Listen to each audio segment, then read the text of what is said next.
Merci de rester avec nous, de nous rejoindre. C'est New World Forum sur New World Info. Assiste-t-on au déclin des partis d'opposition en Afrique? C'est le thème du jour. Et nous en parlons avec Adrien Beliki à côté. Il est le président national de la Convergence patriotique panafricaine, parti d'opposition au Togo. Je rappelle une fois encore à nos fidèles téléspectateurs qu'ils peuvent participer à ce débat avec des questions écrites via WhatsApp, plus 228 96 46 10 31. Et nous commençons déjà par recevoir beaucoup de questions qu'on va vous relayer dans un instant. Merci de rester avec nous, Monsieur Beliki, à côté. Merci beaucoup, Gilles. Oui, avant la pause, je vous posais une question en considération de tout ce que nous avons dit, émiettement des partis politiques en Afrique et au Togo, avec des difficultés d'accéder au pouvoir. Est-ce que la CPP ne gagnerait pas à se fondre dans un regroupement politique de l'opposition? Merci beaucoup, Gilles, mais cette leçon n'est pas donnée à la CPP. Si vous connaissez l'histoire de la CPP, nous l'avons déjà tenté dans les années 98, 97, 98. Et déjà en 99, la CPP est un regroupement de partis, de 4 partis. Il y a eu l'UTD d'Edem Kodjo, le PAD de Francis Ekon, le PDU de Lucien Sabide Tobé et une partie de l'UDS. Donc, se fondre, créer un grand parti a toujours été notre message. Nous ne pouvons rien faire en étant émiettés. Donc, nous ne trouverons pas d'inconvénient si des partis politiques aujourd'hui disent qu'il est temps de créer une vraie force pour conquérir le pouvoir. Nous allons l'analyser et nous allons discuter entre nous parce que créer notre parti suppose qu'il faut dissoudre son parti, ce parti-là. Donc, nous allons en discuter. Mais c'est une bonne idée et la CPP a déjà donné, certains partis ont déjà donné cet exemple-là dans les années 90, vers la fin des années 90. Donc voilà un peu ce que moi je peux dire pour répondre à ta question. Eh bien, elle est plus urgente dans le contexte togolais, cette question, la nécessité de regrouper les grandes forces de l'opposition. Bien pour sûr. le moment, on ne va pas vous presser les pieds. Non, pourquoi dites-vous qu'on ne voit pas nous presser les pieds? Il y a des discussions qui se font. On réfléchit à la situation actuelle. Et comme on le sait, nous savons tous que l'élection 2020 a plus affaibli les partis politiques de l'opposition. Ayons le courage de le dire. Ayons le courage de le dire. Ce n'est pas les invectives sur les réseaux sociaux qui feront que les partis vont se relever. Vous l'avez quelque peu dit, hein, on a eu quelques discussions hors antenne avant l'élection présidentielle. Finalement, vous avez eu raison de ne pas participer à cette élection. Bien sûr. Et vous ne vous êtes même pas positionné. Pas du tout. Nous avons été clairs dès le départ, nous ne supportons personne et nous n'irons même pas. Donc je pense que... Est-ce qu'il n'aurait pas été plus utile de soutenir par exemple une force de l'opposition à la dynamique Monseigneur Pojo? Est-ce que ça n'aurait pas aidé cette dynamique à gagner le pouvoir? Non, à l'époque, il y avait tellement de difficultés entre les partis politiques. Vous allez soutenir qui? Pourquoi? Donc nous avons préféré être en retrait pour observer. Et je crois que notre position nous donne raison aujourd'hui. Mais si vous avez tous apporté votre voix à cette dynamique, est-ce qu'elle n'aurait pas conquis le pouvoir? Pourquoi vous ne parlez pas d'autres? Il y a eu la dynamique, il y a eu l'ANC, il y a eu le PSR, il y a eu l'ADI. Pourquoi vous ne me demandez pas pourquoi la CPP n'a pas soutenu ADI, par exemple? La dynamique qui a obtenu environ 20%, les autres 20%, vous dites. Pourquoi vous ne demandez pas à CPP de soutenir peut-être l'ANC pour augmenter aussi son score? De 4% à 50%. Mais ça peut arriver plus loin. Pourquoi vous ne me demandez pas de soutenir le PSR et le professeur Olou pour augmenter son score? Donc, cette façon de concevoir la politique chez nous et de fait de nous laisser tomber dans le populisme, moi ça ne me sied pas personnellement, ça ne me sied pas la CPP. Qu'est-ce que vous appelez populisme? Vous savez, la DMK est un regroupement de partis et de la société civile. Je respecte la DMK de par sa position. L'ANC est un parti politique. je respecte la position de l'ANC, mais j'ai une conviction. Discutons à la CPP, discutons et dégageons quelqu'un autour duquel nous allons nous retrouver. Que ce soit Adrien Belliquet, que ce soit Gilles Bocor, que ce soit un autre, discutons et trouvons quelqu'un autour duquel nous allons nous retrouver. Nous ne pensons pas que l'homme providentiel doit venir de quelqu'un, non. Des discussions. Oui, mais cette démarche a été entreprise par Monseigneur Poujro, l'ancien archevêque, et visiblement, il n'a pas réussi à convaincre tout le monde. Tout dépend. Ce n'est pas à la veille des élections que cela doit se faire. Non. Le problème des partis politiques de l'opposition, c'est que ces regroupements se font à la veille des élections. Non. Nous devons commencer dès à présent parce que 2025, c'est demain. Hein. Oui, mais quand je vous posais la question tantôt, vous me disiez que les discussions se font et que vous avez le temps pour le faire. Non, je n'ai pas dit que nous avons le temps pour le faire. J'ai dit qu'il faut commencer maintenant. Il y a des discussions qui ont déjà commencé. Il y a des contacts qui se prennent pour réfléchir sur l'avenir de l'opposition. Des contacts qui vont prendre 1 an, 2 ans et vous allez vous retrouver à la veille de l'élection. Ça prendra le temps que ça prendra. Nous ne pouvons pas regrouper des gens de philosophies différentes en 24 heures, en 2 mois. Ça doit faire l'objet des débats et des critères pour pouvoir arriver à choisir quelqu'un. On peut faire le choix et des gens peuvent vous dire non. Mais si la majorité dit nous nous retrouvons en cette personne, je pense que la mayonnaise, pas de la CPP, la mayonnaise de l'opposition peut prendre. C'est ça. Adrien Belliquet, à côté, les téléspectateurs commencent par vous poser des questions. Oui. Nous allons prendre le tout premier, le fidèle Richard de Cara, 91 62 16. Richard, qu'est-ce qu'il vous dit? Je reste singulièrement chez nous pour savoir qu'est-ce qui fait la particularité de l'opposition togolaise de manière qu'elle n'arrive pas à se hisser au pouvoir et comment à ce jour pense-t-elle se réorganiser pour atteindre son but, c'est-à-dire le pouvoir, car ne perdons pas de vue que cet objectif c'est de parvenir au pouvoir. Vous avez quelque peu répondu à sa question.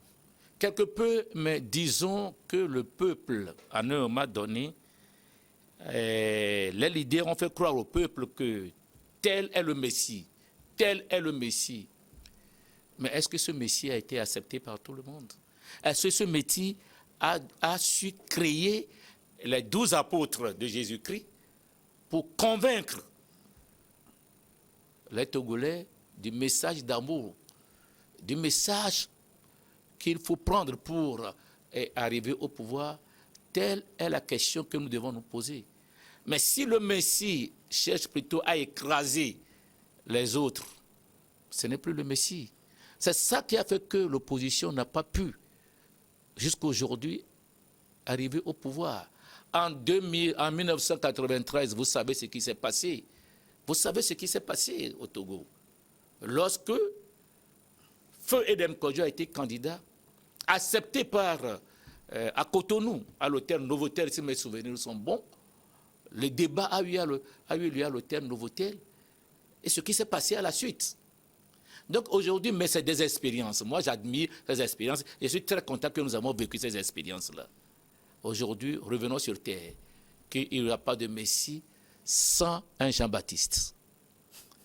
Pour déblayer le terrain et permettre à ce que ce Messie puisse venir parler aux gens et dire, je vous dis que le message que nous avons, c'est un message d'amour les uns envers les autres. Est-ce que la CPP n'a pas amorcé son déclin depuis l'époque où l'UTD, qui est devenu en quelque sorte la CPP, est devenu parti charnière?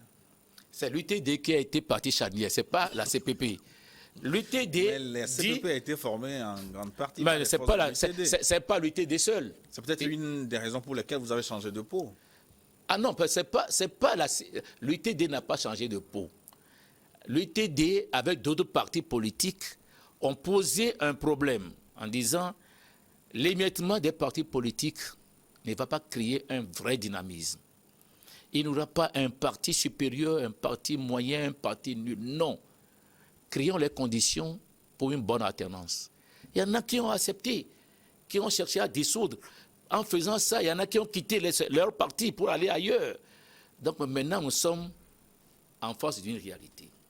Est-ce qu'un parti politique, aujourd'hui, dans le contexte, dans l'environnement actuel, peut se dire je suis encore fort? Je ne le crois pas. Donc réfléchissons ensemble. Et c'est la seule réponse que je vais donner à cette question. Au sein de la CPP, après la retraite politique d'Edem Kodjo, il y a eu des guerres de positionnement jusqu'à votre présidence. Pourquoi vous n'avez pas réussi à vous entendre si vous portiez le même idéal? Oui, vous savez, c'est des hommes qui font le parti. Je me souviens très bien que lorsque Edem Kodjo a pris sa retraite politique, on a mis en place un quator de 4 personnes jusqu'en 2011. Et cet esprit d'hégémonie d'un parti sur l'autre a vraiment pesé dans la balance au congrès d'Idaouba en 2011. Et lorsque Kodjo dit, mais le grand frère Francis Sekon peut faire ce travail, ça a été très difficile d'accoucher un bureau. Un bureau, mais c'est toujours l'esprit d'hégémonie. C'est toujours l'esprit d'hégémonie. Peut-être que les gens n'ont pas compris qu'en faisant ce sacrifice, on renforcerait l'équipe dirigeante de la CPP à l'époque. Mais remercions que Francis Sekon a fait ce qu'il a pu jusqu'en 2019, avant de laisser la place à d'autres. Donc, nous devons repenser, comme je le dis. Mais ce n'est pas parce qu'il y a eu ces problèmes qu'il faut être découragé. Non. Il faut ça plutôt nous donner plus d'élan, plus de courage à affronter ces défis et aller de l'avant. C'est ce que nous sommes en train de faire aujourd'hui. 90 33 81, 90 33 81. Bonsoir à notre invité. Le professeur Yinevi est l'un des responsables du déclin des partis politiques de l'opposition. C'est un constat. Hein. C'est vrai. À Tchekpo, il a déclaré la démocratie d'abord, le multipartisme ensuite. Quand je réinterroge la marche du Togo vers la démocratie, je me rends compte que c'est l'opposition même qui s'est tirée une balle dans le pied en optant pour le populisme au lieu d'être réaliste. La classe politique de l'opposition a eu de grands leaders comme Edem Kodjo, mais toujours incompris. Si en 1994, Yinevi Agboibor et Gilchrist n'ont pas torpillé la candidature de Kodjo, on allait connaître l'alternance. À votre invité, je lui suggère de mieux gérer la CPP et de ne jamais verser dans le populisme. Et Sofa Dikeni. Merci à M. Sofa Dikeni. Heureusement que je ne suis pas un populiste. Je préfère être réaliste, comme il le dit.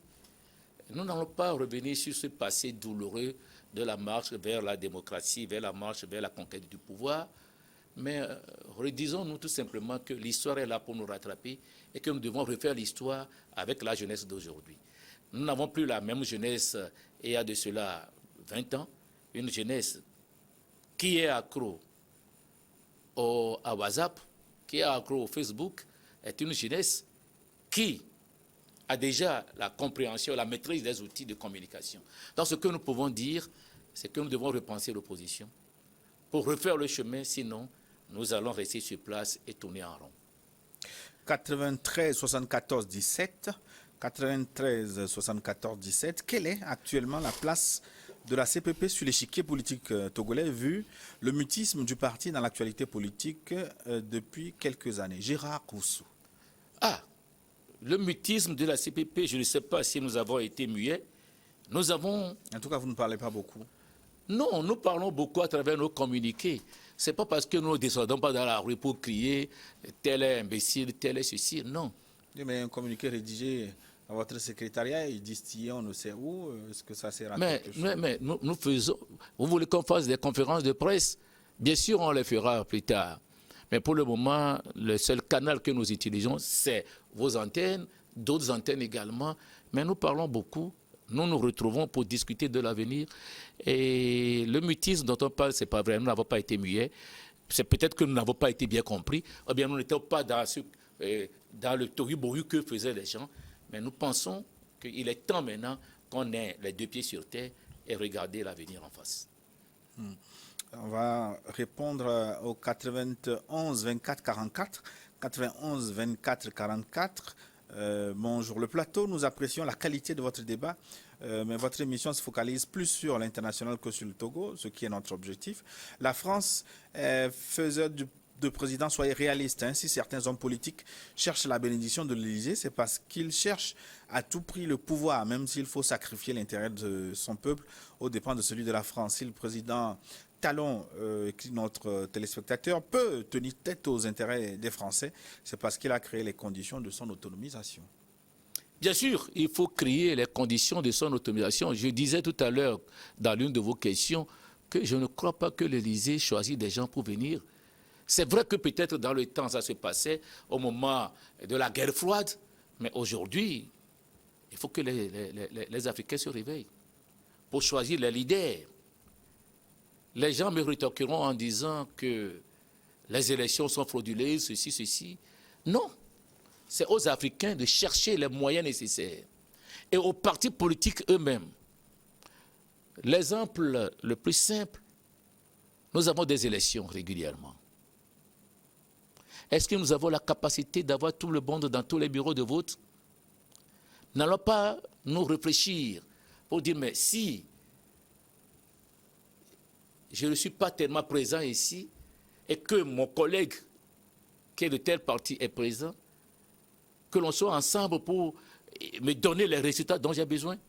Non, tout ça, c'est des débats, des réflexions que nous devons faire pour nous dire qu'il n'y a pas de meilleur parmi l'opposition. Mais le problème, est-ce qu'on peut faire confiance à tous les partis d'opposition? Parce que de temps en temps, il y en a parmi vous qui déposent armes et bagages dans le salon du parti au pouvoir. Vous savez, lorsque j'entends de pareils propos, ça me fait rire. Ça me fait rire. Et comme on a l'habitude de le dire à la CPP, les partis font leur choix à un moment donné. Ce n'est pas qui sont... Est-ce qu'un parti politique a signé, dont vous faites allusion, a signé un accord de gouvernement? Il y a eu en 2010 cet accord, mais très vite on a constaté que même l'accord a été vite mis de côté. Mais nous devons nous faire confiance. Est-ce que l'opposition peut vous faire confiance, par exemple, comme force de l'opposition, quand en 2015, vous avez appelé à voter Faure Gnassingbé alors que l'opposition avait un candidat?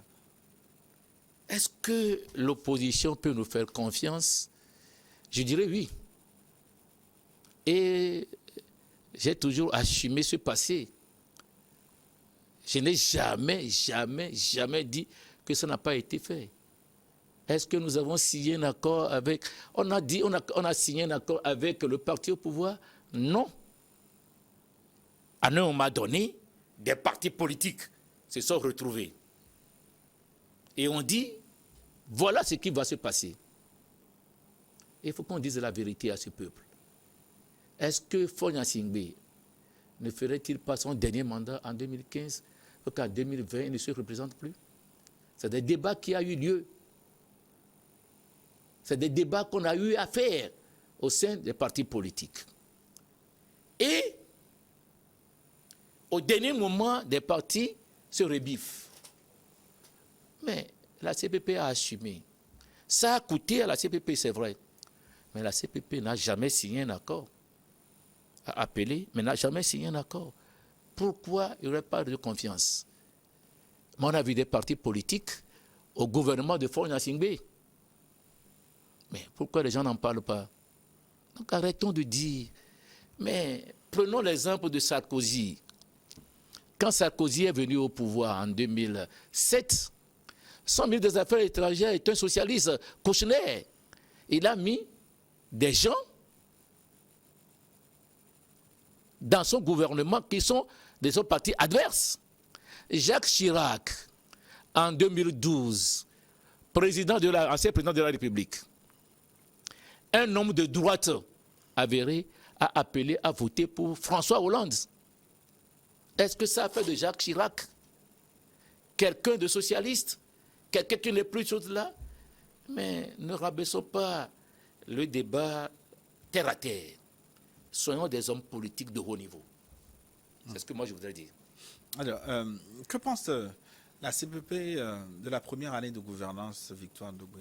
une seule chose, et ça je vais être sincère, un manque de communication adéquate de ce gouvernement, de tout ce que ce gouvernement fait. Un manque de communication. Il n'y a pas, personnellement, et nous le disons également au niveau, lorsque nous nous rencontrons au niveau de la CPP, qu'il n'y a pas une bonne communication. Qu'est-ce que vous appelez bonne communication? Parce que plus que jamais, il y a deux porte-parole au gouvernement qui tiennent des conférences de presse après chaque conseil des ministres. Conseil des ministres, ce qui je prends par exemple, ils se répandent beaucoup sur les réseaux sociaux. Je prends par exemple. Est-ce que c'est sur la forme ou sur le fond? Je prends par exemple la plateforme industrielle du Togo. Mais quel est le gouvernement, ou bien le membre du gouvernement, qui a pris ce dossier et l'a expliqué d'une manière approfondie à ce peuple? Le Premier ministre, Mme Dogbé, était allée la fois passée à Djolo pour aller vivre un peu l'ananas bio. Ça s'est arrêté là-bas. Elle était encore à l'EPP de quelque part pour parler de, comment vous appelez ça, la cantine scolaire. Je crois qu'il doit y avoir un plan de communication pour faire passer le message. Est-ce que ce n'est pas plutôt une faiblesse des médias publics que vous connaissez très bien puisque vous avez Non, ce n'est pas une affaire de médias publics, c'est une affaire de plan de communication. Et les médias publics sont là pour apporter leur contribution comme les médias privés. Nous n'avons plus seulement au Togo les médias publics. Nous avons des médias privés. Mais les médias privés s'intéressent à ce qui les intéresse.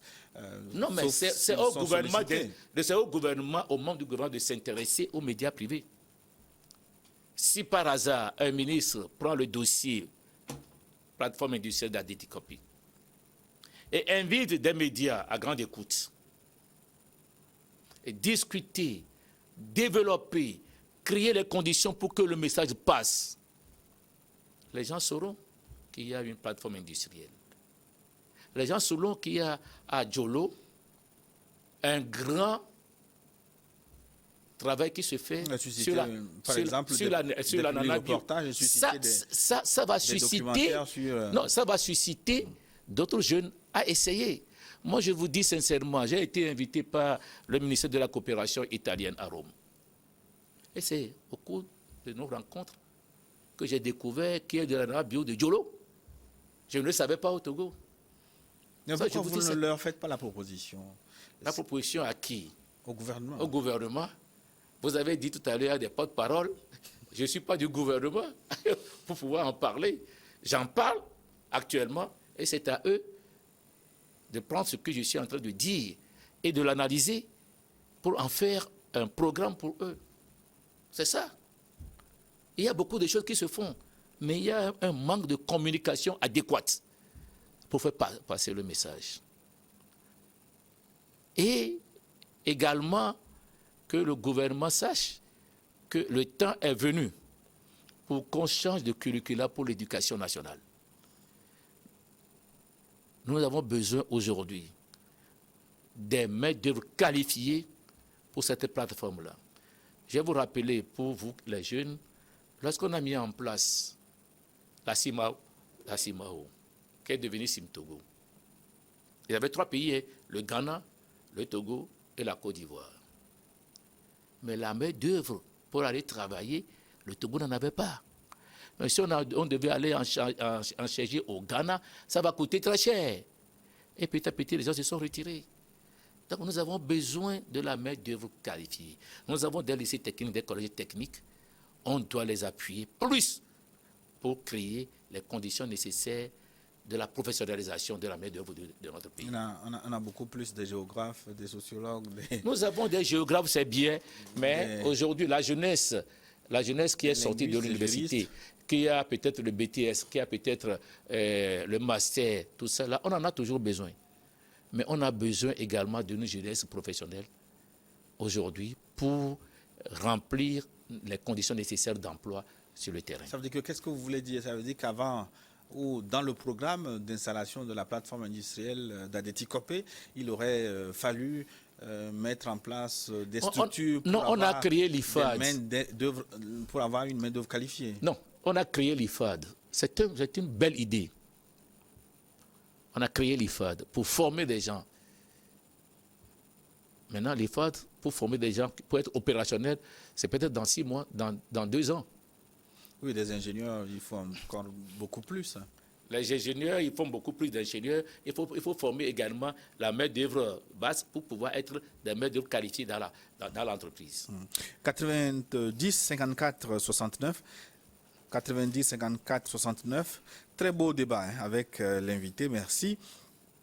Question pour lui. Étant un ancien syndicaliste assermenté, quelle lecture fait-il J'avais prêté des serments. Quelle lecture fait-il du climat qui règne actuellement entre le gouvernement et la FESEN, c'est la Fédération des syndicats de l'enseignement, qui, des 2 collaborateurs, piétine les tests en vigueur, qui fait du surplace depuis des années concernant les accords signés et non respectés depuis des années. C'est Faustin qui nous écrit de Chamba.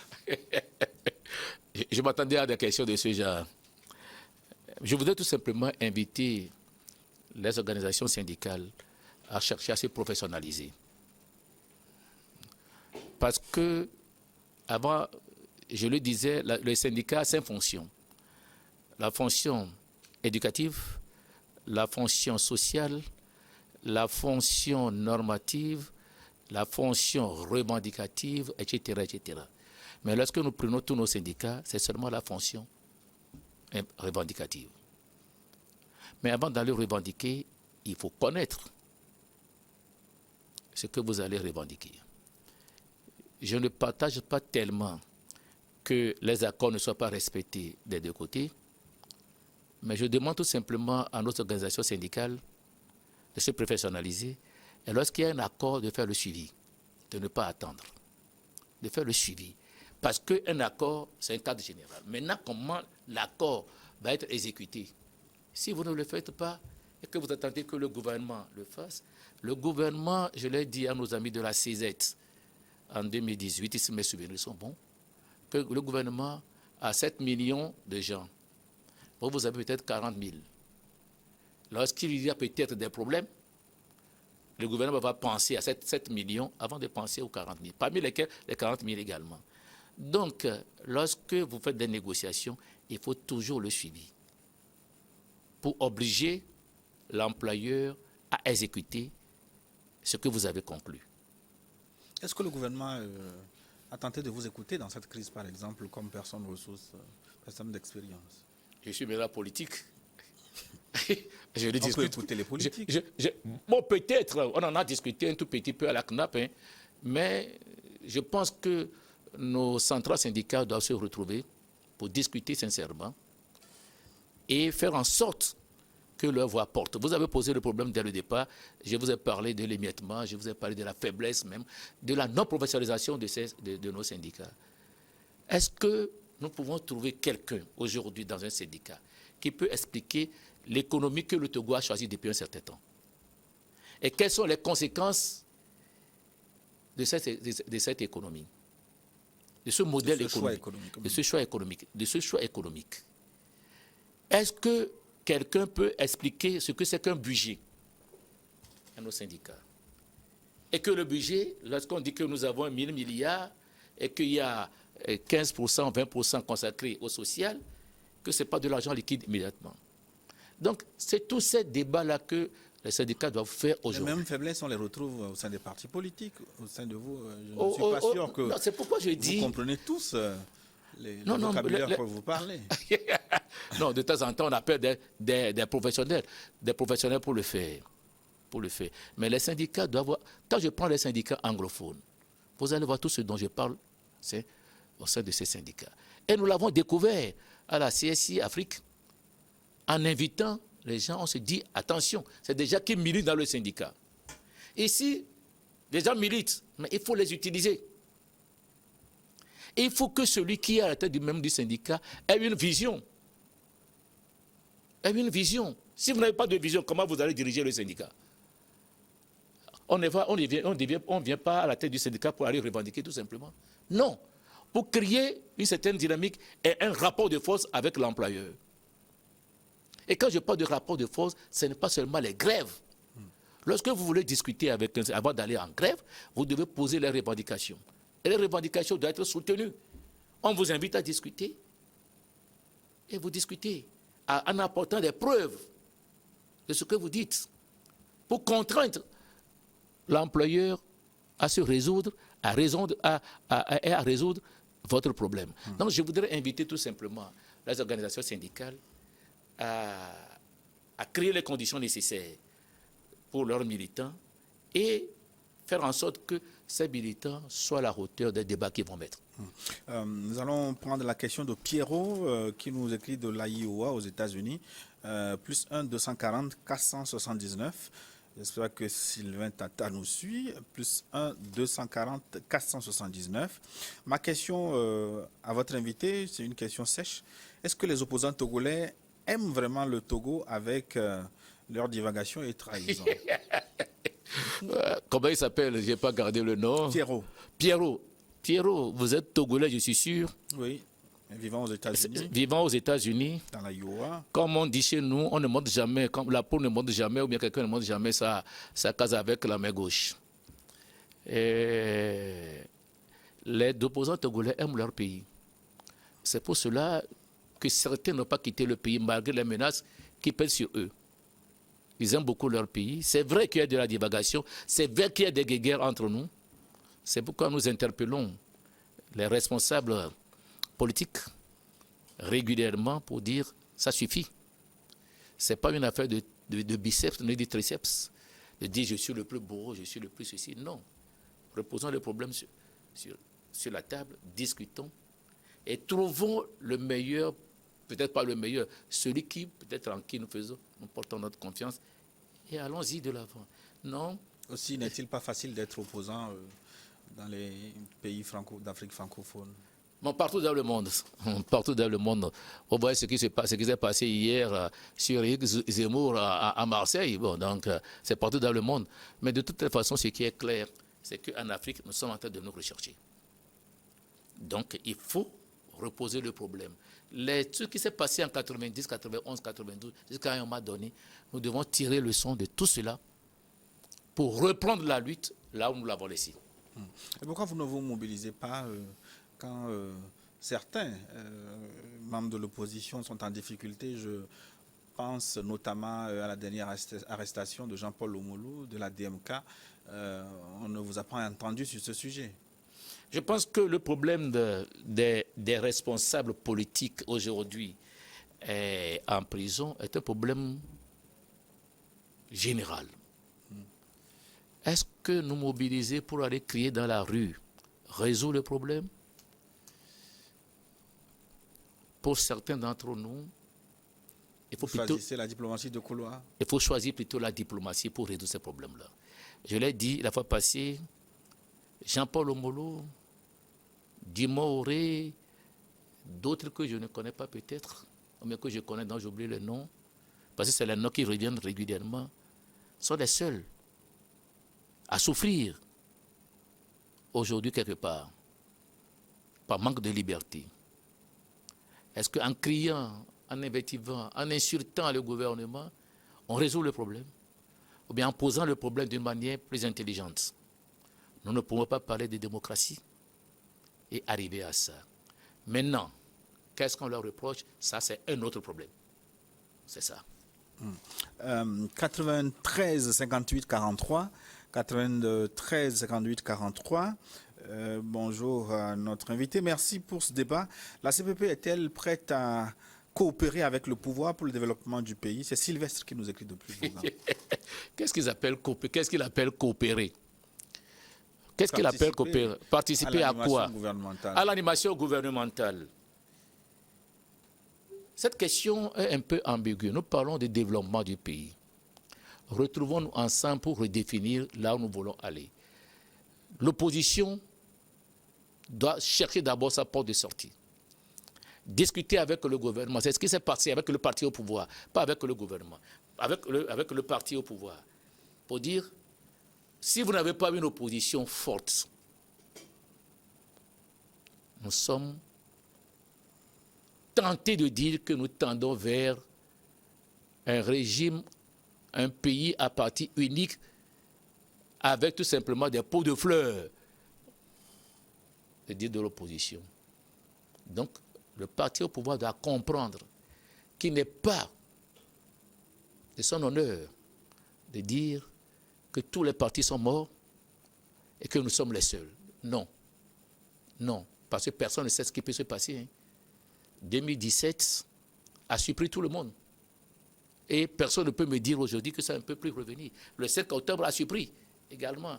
Donc, c'est à nous de chercher. Ce n'est pas une affaire de coopérer ni de faire ceci. De trouver la bonne voie pour le développement inclusif de notre pays. Oui, mais après le parcours qu'on a connu, dont on a parlé, le parcours de la CPP, quel est votre plan en tant que nouveau président national de la CPP pour repositionner ce parti? Ah, notre plan, nous avons dit que nous sommes de la social-démocratie. Et la social-démocratie invite à plus de discussions avec l'adversaire, ce n'est pas un ennemi, à plus de discussions avec les autres partis politiques, avec la société civile, avec les organisations syndicales, pour arriver alors à faire un bon choix pour le développement inclusif du pays. C'est ça. 91 84 02, 91 84 02, émission parfaite, merci. Je salue le leader de la CPP, que les autres partis politiques suivent. C'est pas, on sent qu'il a compris qu'il faut faire les choses autrement. Bien, il faut faire les choses autrement. Je disais tout à l'heure à Moutakina que je voudrais emprunter le terme de mon ami Fulbert Atisso, le Togo autrement. Il faut faire les choses autrement. Djeri Tama aussi dit la politique autrement, finalement. Ah, la politique autrement, oui. Djeri Tama aussi. Vous savez, autrement. Non, ce n'est pas tout le monde autrement. Il faut réfléchir autrement. Nous avons déjà fait des expériences. Qu'est-ce que nous en tirons pour le futur? Rester dans la même posture et ne jamais avoir de résultats?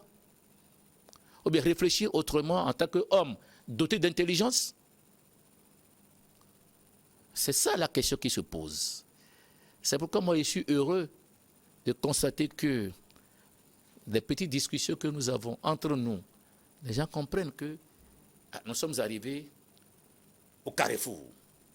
Il faut choisir maintenant le chemin à prendre. Et ce chemin doit être un chemin partagé par tout le monde pour que nous puissions alors voir ce pays dans l'émergence dans peu de temps. Comment aborderiez-vous les prochaines élections?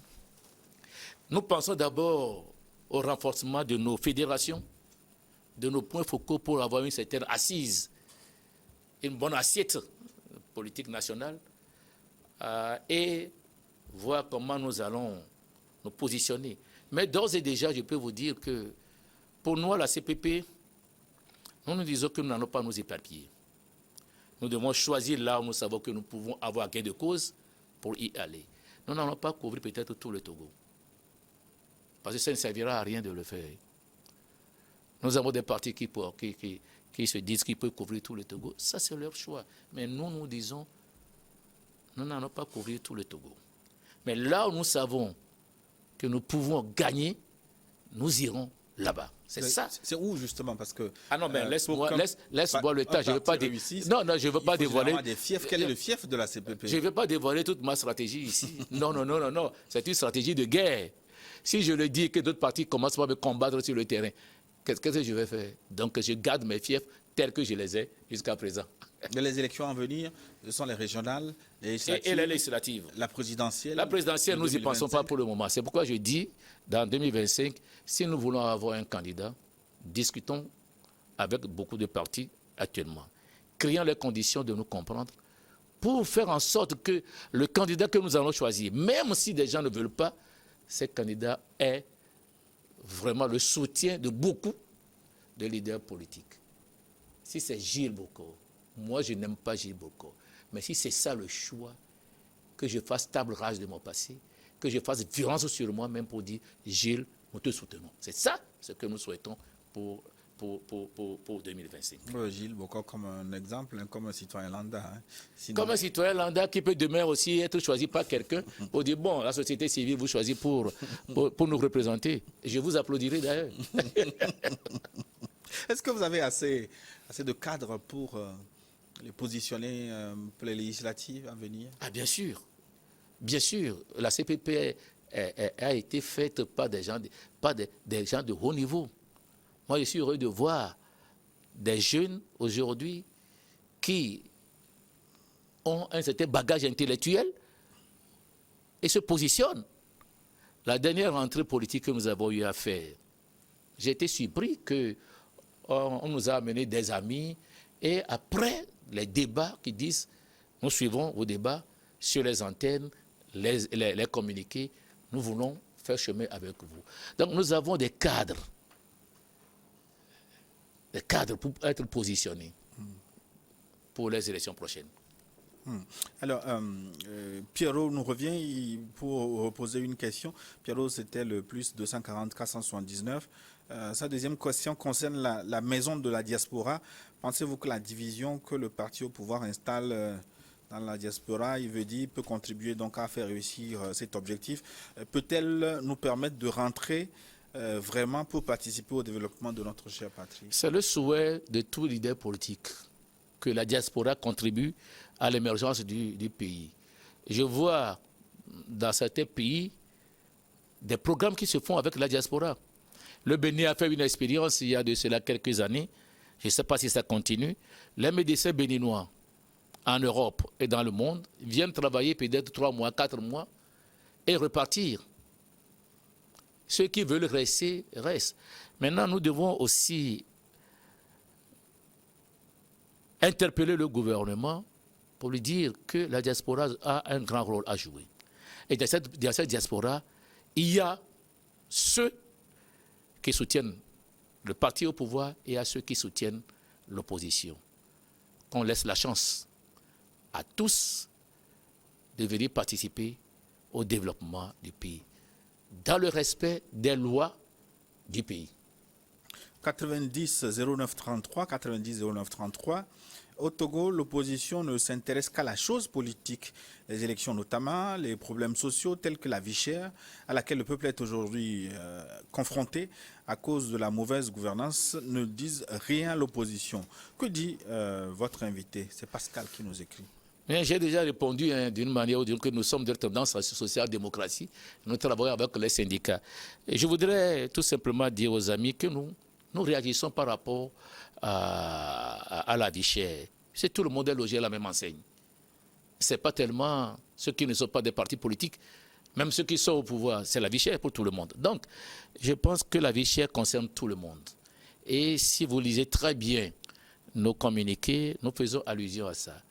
Mais nous demandons à la société civile, aux syndicats surtout, de faire en sorte des analyses pour démontrer que tel, comme le fait la Ligue togolaise, non, la Ligue des consommateurs togolais, il y a deux tendances, je crois, pour faire porter le message en place. Les partis politiques font ce qu'ils doivent faire pour parler de la vie chère. La preuve, à la dernière constatation, ça a été inscrit à l'ordre du jour.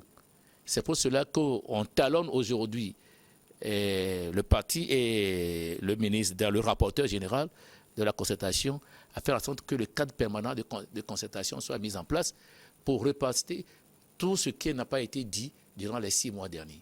C'est ça. Est-ce que vous ne souffrez pas du même mal que le gouvernement que vous avez relevé tantôt? Je vais l'appeler communicationniste. Est-ce que vous ne communiquez pas mal Non, peut-être que, vous savez, ce que je vois au Togo, c'est que quand la communication n'est pas véhémente de la part de l'opposition, en insultant, en criant, les gens lisent, mais ne tiennent pas compte. Oui, bien, c'est à vous de chercher dans ces conditions les moyens pour pouvoir vous faire entendre. Mais nous le faisons passer. Ça, la communication. Comme je le dis maintenant, les gens écrivent des États-Unis un peu partout. Plus de 140, je crois que ce n'est pas le Togo. Je crois que ce n'est pas le Togo. Plus de 140, je crois que c'est l'Afrique centrale. Donc, les gens nous suivent. Maintenant, il faut que le peuple togolais suive ce que nous disons. Ce n'est pas tellement les injures, les invectives qui doivent nous intéresser. Quand moi je lis, là je me dis, bon, c'est vrai, c'est ça ce que nous voulons aujourd'hui. Mais la jeunesse doit se ressaisir. Est-ce que la méthode que nous utilisons en insultant est la bonne méthode, ou bien changeons pour écouter ceux qui aussi parlent, mais ne disent pas la même chose que les autres. 96 26 00, 93, pas 16, 93 26 00. Félicitations à votre invité, M. Adrien, pour sa franchise sur l'état des choses. Il y a certains leaders qui pensent que c'est en injuriant qu'on peut obtenir justice. J'aimerais savoir comment mettre fin à la trahison au sein de l'opposition. La population n'a plus besoin des histoires à dormir debout et des attaques qui continuent de ruiner la vie de la classe politique de l'opposition. À Kaolo. Est-ce que la trahison dont on parle, est-ce que c'est une trahison? Oui, c'est un choix, peut-être mal compris à un moment donné de certains. Je vois des membres du gouvernement aujourd'hui qui étaient membres de la CPP. Hein. L'individu, à un moment donné, fait son choix, se dit, bon, en écoutant, en faisant, je ne suis plus dans mes convictions et je m'en vais. Maintenant, ce que je peux reprocher, s'il s'en va, et tout ce qu'il a entendu dans son parti, avant de partir, il s'en va les exposer là où il s'en va, ça c'est une trahison. Mais à un moment donné, c'est qu'il n'épouse plus le choix du parti et puis il est parti. Donc, je ne parlais pas de trahison. Mais il faut avoir le courage aussi de dire la vérité. De dire la vérité, il y en a qui sont partis parce qu'ils n'ont pas trouvé ce qu'ils cherchent. Dans le parti, il y en a qui veulent peut-être devenir ministre. Et si le choix n'est pas porté, parce que ce n'est pas le parti qui nomme. Le parti peut proposer des noms, mais si le choix n'est pas fait, quelle est la cause, mais quelle est la responsabilité du parti? Donc, mais c'est qu'aujourd'hui, nous devons réfléchir ensemble, sincèrement ensemble. On dit, est-ce que ce pays n'a pas besoin d'une autre vision par rapport à la vision de populisme, de crier dans la rue, que nous avons toujours adoptée pendant jusqu'à aujourd'hui. C'est ça. Nous allons conclure cette émission, Adrien Beliki à côté, avec une question qui m'est restée entre de la gorge. Où trouvez-vous les moyens pour faire la politique? On se débat, on cotise. Et tout à l'heure, vous avez fait allusion à certaines proximités internationales. Pour le moment, nous n'avons pas encore de partenariat. Nous sommes en train de chercher des partenaires. Je vous ai parlé de Suède tout à l'heure. Nous sommes en train de discuter avec des gens. Mais pour le moment, ce n'est pas nos propres poches que nous le faisons. Merci, Adrien Beliki à côté. À moi de vous remercier au nom de la CPP et nous sommes toujours prêts à vos appels. À revenir si le besoin s'impose. S'impose. Nous sommes toujours prêts au nom de notre parti politique, la CPP. Adrien Beliki à côté, le président national de la Convergence patriotique panafricaine. Fidèles téléspectateurs, merci. Et merci à tous ceux qui ont voulu participer à ces débats dont les questions n'ont pas été relayées. Nous aurons l'occasion de revenir sur les différents sujets que vous avez abordés. Donc nous arrivons à la fin de notre forum de la semaine. Nous remercions Magloire Adokou qui a réalisé cette émission. Sylvain Tata Djigouli était du côté des réseaux sociaux pour relayer vos questions. Maris Barochi, caméra. Dans un instant, une nouvelle édition du journal sur votre chaîne. À très bientôt.